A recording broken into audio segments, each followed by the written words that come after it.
Oui, en fait, moi, c'est Yankobo Fall. Je suis le secrétaire général national adjoint du syndicat unique des travailleurs de la santé et de l'action sociale. En même temps aussi le secrétaire général de l'Union régionale de Dakar.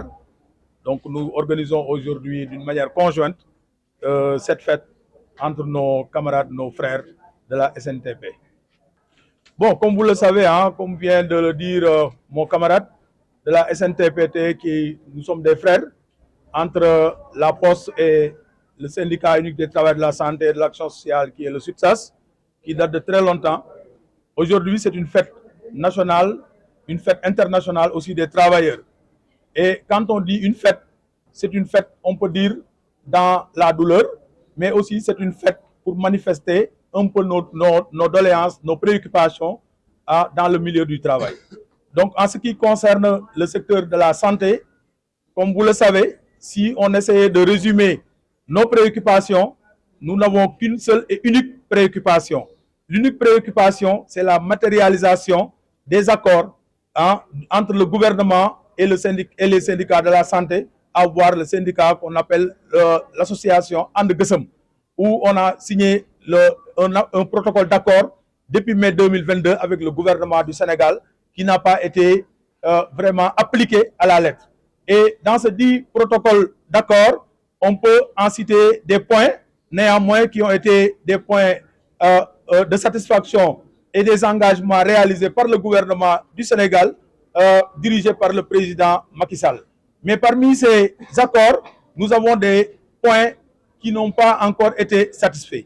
Parmi ces points, on peut en citer la régularisation de l'indemnité de logement à tout le personnel socio-sanitaire du ministère de la Santé et de l'Action sociale. Parce que nous ne pouvons pas accepter de signer un accord pour avoir un indemnité de logement et acté entre le gouvernement et les organisations syndicales et on essaie de payer une partie et de laisser une autre partie.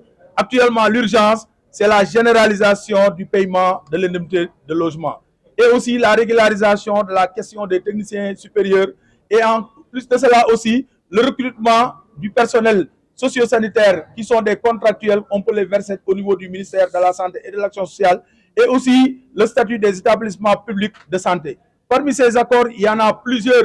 Il y a la situation des aides infirmiers, il y a la situation des infirmiers qui sont en formation précatesque, qu'on doit régulariser leur situation, mais aussi les contractuels, qu'on doit arrêter ces contrats qui prennent des contrats plus de 10 ans dans le ministère de la Santé. Ça, c'est anormal. Ça, c'est une violation du Code du travail. Et donc, je pense qu'en résumé, parmi ces accords, c'est vraiment la matérialisation totale des accords. Et nous ne sommes pas là pour appeler le gouvernement de Bassirou Diomaye Diakhar Faye à des négociations, mais nous les appelons à une matérialisation des accords entre And Gueusseum dans le secteur de la santé et le gouvernement du Sénégal. Pourquoi déroger à cette règle? Ou bien, comme vous venez de le dire, parce que nous sommes des syndicalistes. Notre raison d'être, c'est de chercher un climat social apaisé dans le cadre de notre profession, dans le cadre de nos milieux de travail. Donc, notre objectif, c'est d'être productif. Parce qu'un travailleur n'a pas intérêt à tuer là où il va puiser quelque chose pour l'amener à la maison. Donc, notre intérêt, c'est d'avoir un climat social apaisé pour de bon dans notre Sénégal et accompagner le nouveau gouvernement. C'est notre vision de toujours. Mais pour cela, il faut des discussions dans la sincérité. Donc, comme je viens de vous le dire, et comme vient de le dire notre camarade Amat de la SNTP, que nous avons des accords déjà signés. On n'a pas besoin de faire des tours à gauche et à droite. Tirons les accords et signons les accords et on peut signer des pactes de stabilité. Mais comme l'a dit aussi notre camarade, si j'essaie de le décortiquer en bas de page sur votre préoccupation, nous sommes prêts à prôner pour tout ce qui peut amener une stabilité sociale dans le pays.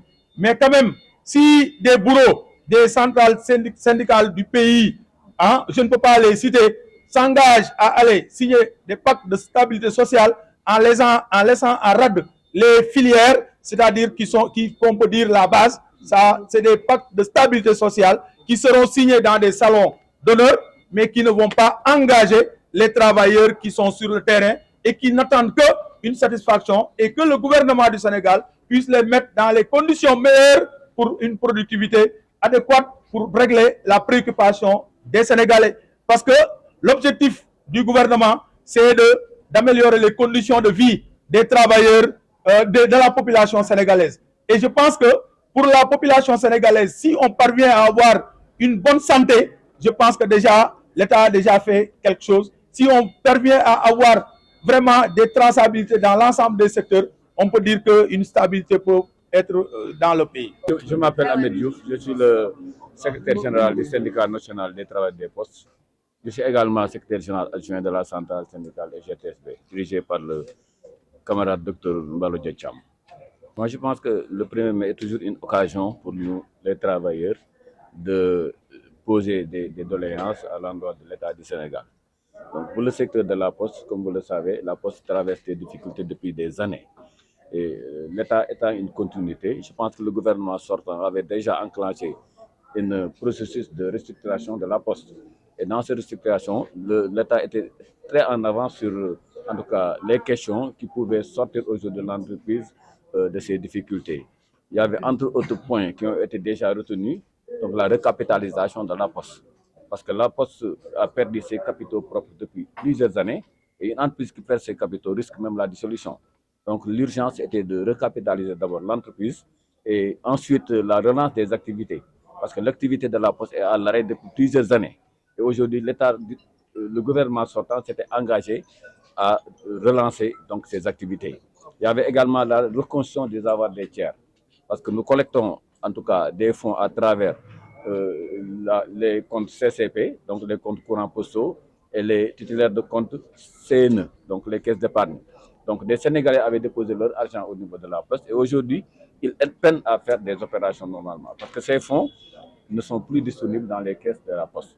Donc l'État s'était engagé à reconstituer ces fonds-là qui pouvaient nous permettre quand même aux Sénégalais d'abord de faire leurs opérations normalement, mais aussi de pouvoir maintenir cette clientèle qui était important. L'autre élément, c'était nous, en tant que syndicat, nous reconnaissons qu'à un moment donné, quand même, il y avait un abus sur les recrutements au niveau de la Poste.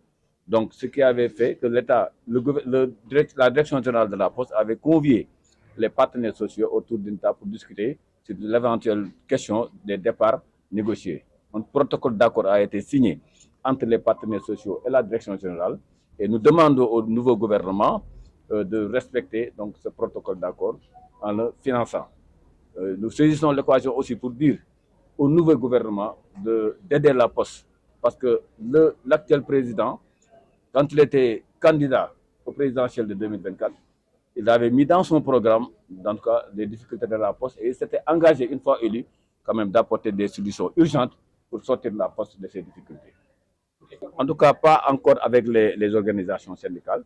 Et la direction générale, quand même, avait mis en tout cas sur place un plan de restructuration, je veux dire un plan stratégique de développement. Et ce plan-là était inclusif parce que les partenaires sociaux, quand même, ont participé sur le plan de l'élaboration jusqu'à la validation. Et nous pensons que si l'État aujourd'hui finance ce plan-là, ça peut aider la Poste à sortir de ces difficultés.